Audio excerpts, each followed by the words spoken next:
So you've heard about mutual funds, but have no idea where to start?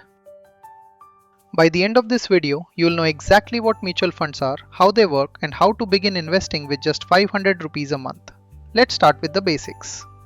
A mutual fund is simply a pool of money collected from many investors like you and me. A professional fund manager then invests this pooled money into stocks, bonds, or other assets on your behalf.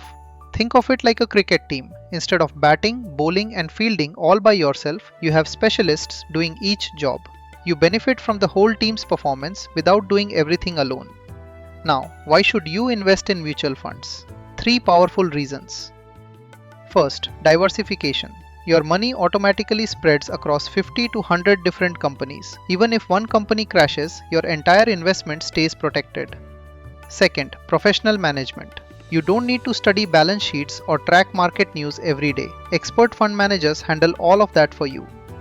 Third, start small. You can begin a SIP, that's a systematic investment plan, with as little as 500 rupees per month. No large lump sum required. Now let's understand the 3 main types of mutual funds. Equity funds invest in stocks and are best for long-term investors, 5 years or more. They carry higher risk but can deliver 12 to 15% annual returns. Debt funds invest in government bonds and fixed deposits. They are safer with returns of 6 to 8%, ideal if you need your money back within 1 to 3 years.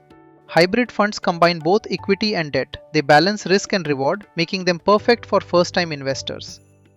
So how do you actually get started? 3 simple steps.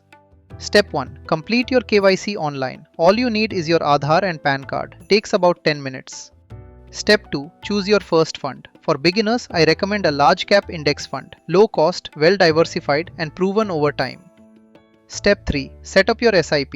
Even just 1000 rupees per month invested consistently for 20 years at 12% annual returns can grow to nearly 1 crore rupees. That is the magic of compounding working silently for you. The most important rule, don't try to time the market. Stay consistent, stay patient, and let your money grow. If you're ready to start your mutual fund journey today, the link is in my bio. Follow for more simple investing tips every week.